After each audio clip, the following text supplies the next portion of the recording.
प्रणाम पापा जी। आइए आइए बैठिए।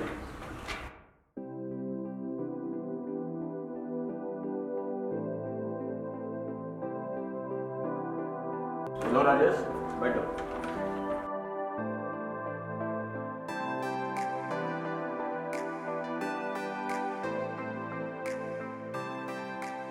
बोलिए ससुर जी, कैसे आना होगा? बेटा रमेश, एक चीज बताओ, तुम चंद पैसों के लिए मेरी बेटी का इतना अपमान क्यों कर रहे हो? क्यों? हाँ रमेश, अभी हम लोग शादी के कर्ज से चुका नहीं पाए हैं और फिर तुम पैसे की मांग करते हो। देखिए ससुर, बाप बड़ा ना भैया, सबसे बड़ा रुपया। आपकी बेटी का सम्मान मैं बहुत दूंगा। आप सिर्फ मुझे 2 लाख रुपए दे दो, ठीक है? और अपनी बेटी के हिस्से का सम्मान और प्यार मुझसे खरीद लो। बेटा रमेश, मैं तुमसे अपने बेटी की खुशियों की भीख मांगता हूँ। इस झोली में डाल दो बेटे, मुझ जैसे गरीब और लाचार बाप पर कुछ आम खाओ। ससुर जी, अगर भीख मांगना है तो ले लो कटोरा, और नहीं है तो मैं ला कर देता हूँ, ठीक है? रोड पर जाओ, भीख मांगो। इससे 2 फायदे होंगे, ठीक है? पैसे भी मिल जाएंगे और बेटी का सम्मान भी बच जाएगा। अब जाओ यहाँ से, मुझे दूसरी शादी की तैयारी भी करनी है। चलिए पापा, मैं आपका अपमान होते हुए नहीं देख सकता।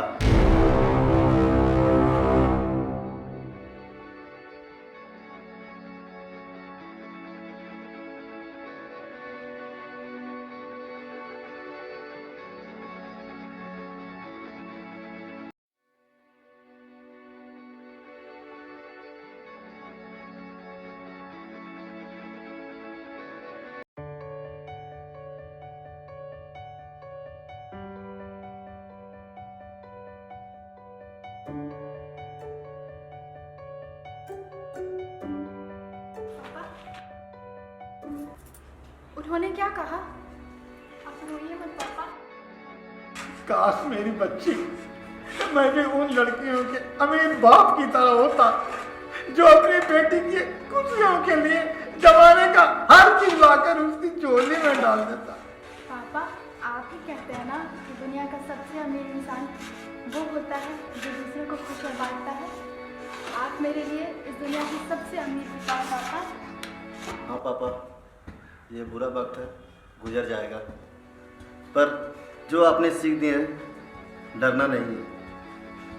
चलिए पापा। चल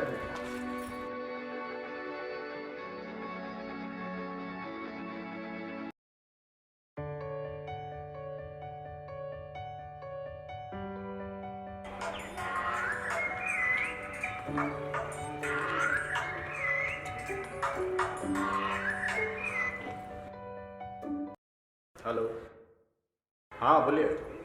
देखो रमेश, तुम्हारी जो लालच है ना, वो दिन पर दिन बढ़ती जा रही है और मेरी बेटी के आंख से गिरते हुए आंसू एक ही सवाल करते हैं जिसका जवाब मेरे पास नहीं है। अब मेरी लाचारी को तुम गूंगा मत समझना।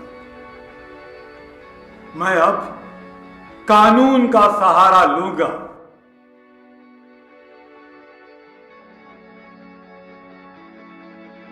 अब तुम्हें तुम्हारे हर गुनाहों की सजा दिलवाऊंगा और तुम उसको भुगतने के लिए तैयार हो जाओ। बस इतना ही कहना था हमको। रखो फोन। क्या हुआ बेटा? क्या बात है? कुछ नहीं माँ, इतना घबराए हुए हो? हाँ? चल घर में बात करता हूँ। चल चल चल, आराम से बात कर।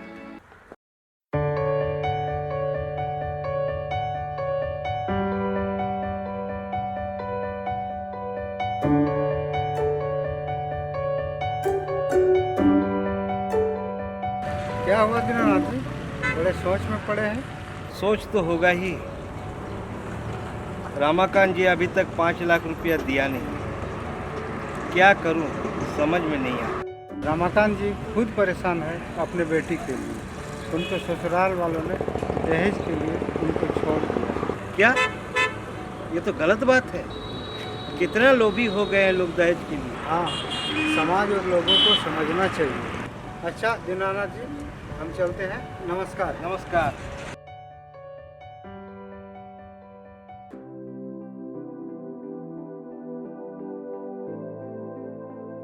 आइए आइए आइए, बैठिए बैठिए। प्रणाम बुआ जी। बस, सब ठीक ठाक है बाबू? ठीक है बैठिए बैठिए। अब बताओ, क्या बात, क्या बोल रहा मम्मी, है? बुढ़वा पकड़ा गया है। ये तो दिख अपने ही दामाद को जेल भिजवाना चाह रहा है। बेटा, गुस्से से बात बिगड़ेगी, क्योंकि हमारे संविधान में औरतों पर जुर्म करना एक बहुत बड़ा अपराध है और इनके दोषियों को भी बेल नहीं मिलती। हाँ बेटा, इतिहास गवाह है। रामायण और महाभारत होने का कारण भी एक नारी ही थी। दुर्योधन और रावण जैसे महाबलियों का अंत कर दिया। तो आप लोग क्या चाहते हैं? मैं पैसे ना मांगू? वो सुमन जैसी भिखारन लड़की के पैरों पर गिरकर मैं नाक रगड़ूं? हाँ। नहीं बेटा, कुछ वक्त के लिए घोड़े को घास से दोस्ती करनी पड़ती है। जब घोड़े को भूख लगती है ना, तब वो अपनी दोस्ती तोड़कर घास को खा जाता है। ठीक कहा माँ। हाँ बेटा। हाँ माँ। बुआ जी, अब मैं राम बनकर रावण का रूप दिखाऊंगा, जहां सीता राम को अपना के रावण के हाथों मारी जाएगी। जा बेटा, बहू को ले जा। जा बेटा।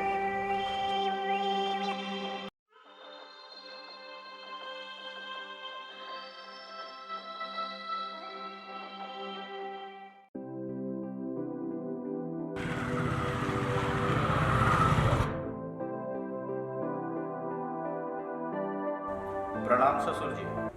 प्रणाम प्रणाम प्रणाम। मुझे माफ कर दीजिए, मुझसे बहुत बड़ी गलती हो गई। माफी मुझसे नहीं, फिर माफी मांगना है ना तो सुमन से मांगो, क्योंकि तुम इसके गुनहगार हो। सुमन, मुझे माफ कर दो। ये आप क्या कर रहे हैं? क्या मुझे सुधरने का एक मौका नहीं दोगे? बेटी सुमन, एक गलती भगवान भी माफ करता है। हम तो खैर इंसान हैं, इसको अपनी गलती का जब एहसास हो गया है, माफ कर दे इसको। हाँ सुमन, इंसान एक गलती का पुतला है। रमेश को अपना गलती का एहसास हो चुका है, इसे माफ कर दो। माफ कर दो मुझे, चलो अपने घर चलो।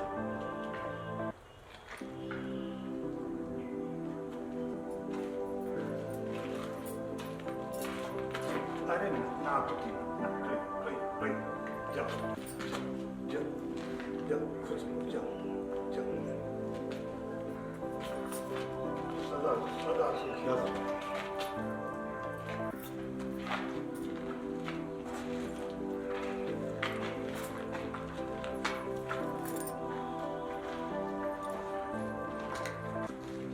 वाह, अब खुश है ना? अपने घर चली गई। चलो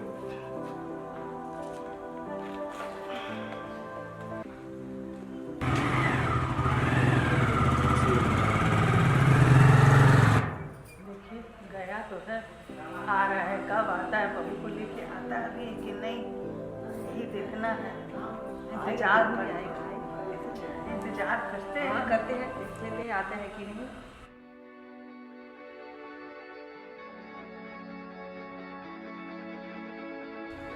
लो माँ, तुम्हारी बहू आ गई। खुश रहो।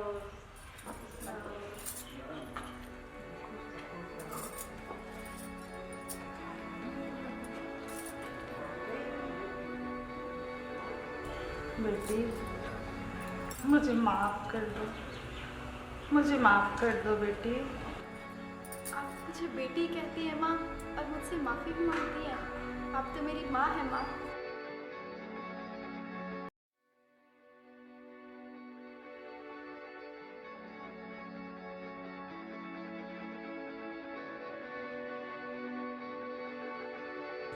सुमन, क्या खाओगी बोलो? आज मैं अपने हाथों से तुम्हारे लिए बनाऊंगा। आप जो ले आओगे मैं वही खाऊंगी, पर आपको नहीं बनाना, मैं खुद बनाऊंगी। मेरी स्वीट वाइफी। Okay, अभी आप आए। जाओ। हाँ, ठीक है।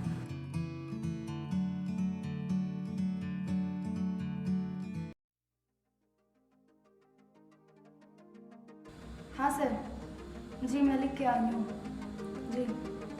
बस आप मेरे साथ लाइक जुड़े रहिएगा। ठीक है सर।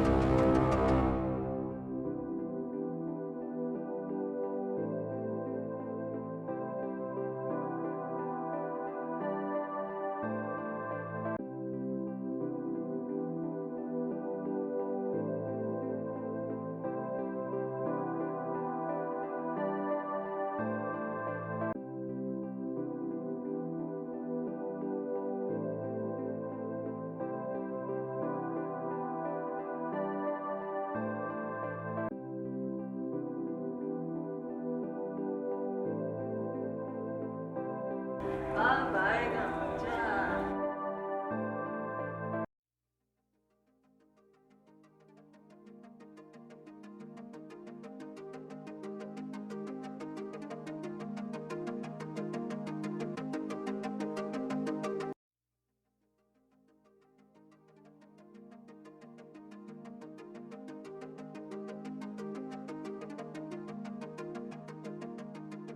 सासू माँ, मुझे जलाने चलेगी? हाँ, तो मैं कहा थी।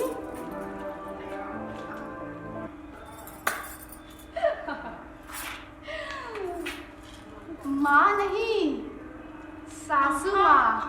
ये क्या कर रही हो सुमन? थोड़ा हाथ। तू वहीं रुक चुड़ैल, वरना तुम्हारा भी हाथ तोड़ के यहीं नीचे फेंक दूंगी। अरे मैं इसमें साजिश में शामिल नहीं हूँ। चुप हो जा, एकदम चुप। हाँ तो मैं कहाँ थी? माय डियर सासू माँ, मुझे जला के मारने चली थी। तुम लोगों ने क्या सोचा कि मैं मूर्ख हूँ? हाँ, एक बार जो तुमने मुझे धोखा दिया तो मैं तुम्हें फिर से मौका दूंगी। हाँ?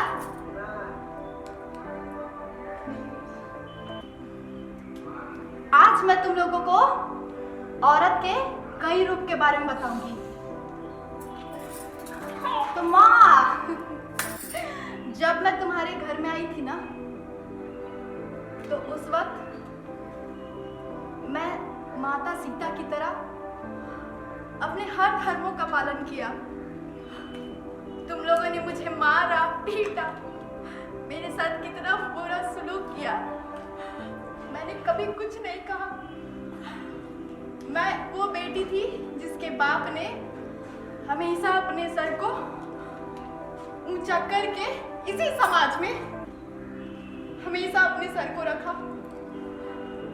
इसीलिए मैं तुम लोगों का हर अत्याचार सहती रही, क्योंकि मैं अपने पापा को शर्मिंदगी नहीं दिखा सकती थी। उन्हें इस लाचारी से मैंने ही बांध रखा था, क्योंकि मुझे इस समाज का डर था। पर आज तुम लोग औरत का दुर्गा और चंडी का रूप देखोगी। तुम लोगों ने एक औरत को कभी भी पांव की जूती समझने का भूल नहीं करोगी। आज यही तुम्हारा अंत होगा।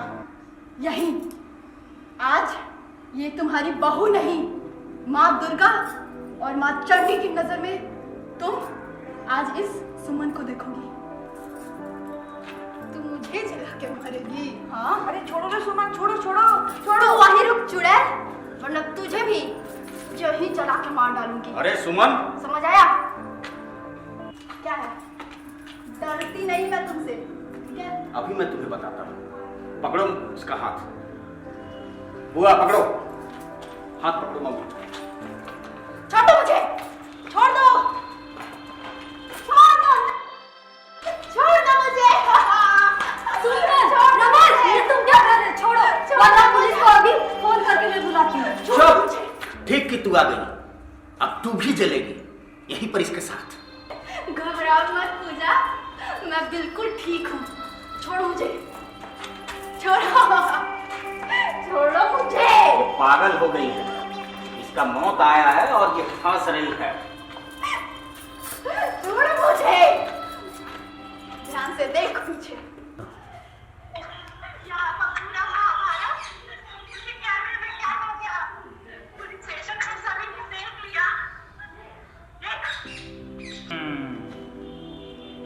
ये है आज की नारी।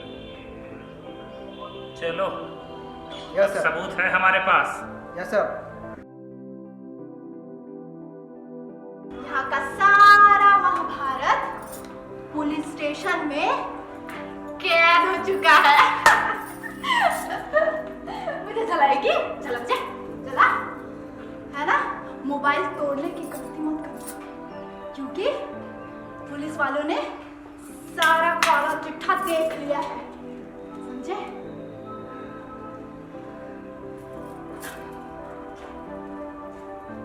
ये वो मंगलसूत्र है जिसे पहनाकर तूने मुझे अपनी पाँव की जूती समझ रखा था। ध्यान से देख मेरे चेहरे को। मैं तेरे हाथों की वो लकीर हूं जिसे तू क्या, तेरा पूरा खानदान भी नहीं मिटा सकता। मैं तेरे माथे पे एक सरकारी मोहर की तरह बैठी हूं। रोक सके तो रोक ले।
सुमन, तू सुमन ही हो ना बेटी? सुमन, जरूर इसके साथ कुछ गड़बड़ हुआ है। एकदम बदहवास जा रही है, कुछ पता नहीं, कुछ तो गड़बड़ जरूर है।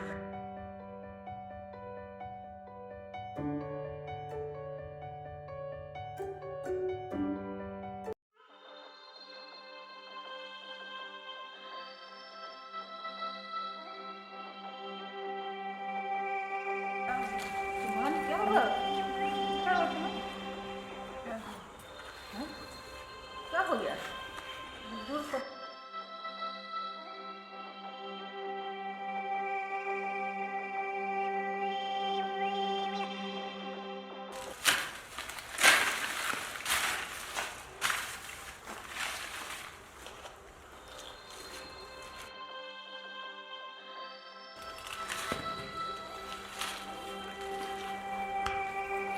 सुमन, सुमन, ए सुमन, सुमन बेटा, अरे सुमन कुछ तो बोल। हम तुम्हारा बाबूजी, बोल का हुआ सुमन? अरे का हुआ, तुमको बोलती काहे नहीं है? पापा बोलो मुझे जला के मार रहे थे। ना बेटा, भैया, भैया। हाँ सुमन, हम अब सबको नहीं छोड़ेंगे, विरोध करेंगे। तुम मत रो मेरी बहना, मत रो। पापा।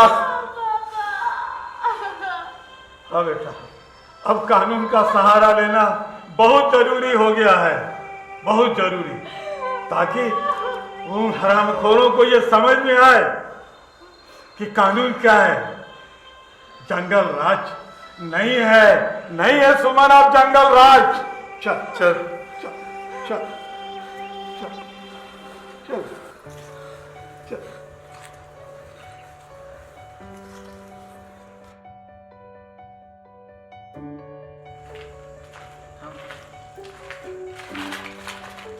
दरोगा जी प्रणाम। हाँ बैठे दरोगा। ये हमारी बेटी के साथ हम सब जानते हैं, सुमन ने उसके ससुराल का करतूत हमें लाइव दिखाया है। आप सबको रोने की जरूरत नहीं है, ये कमजोर लड़की नहीं है, बहुत बहादुर है। चिंता मत कीजिए, रमेश और उसके परिवार को पुलिस पकड़ने गई है, अभी आती ही होगी।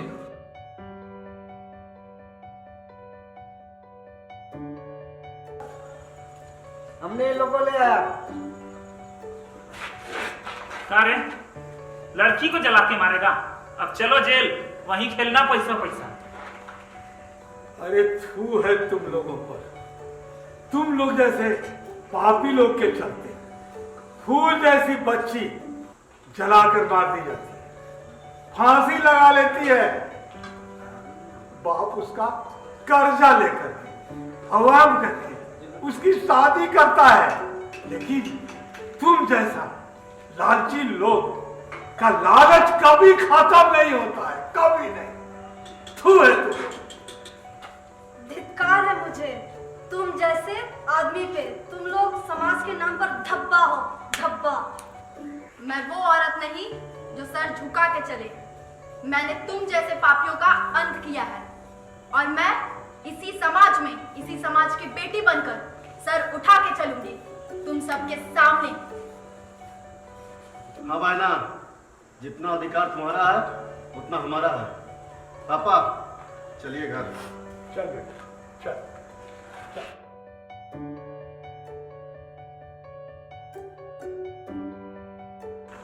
चलो इन लोगों को जेल में बंद करो।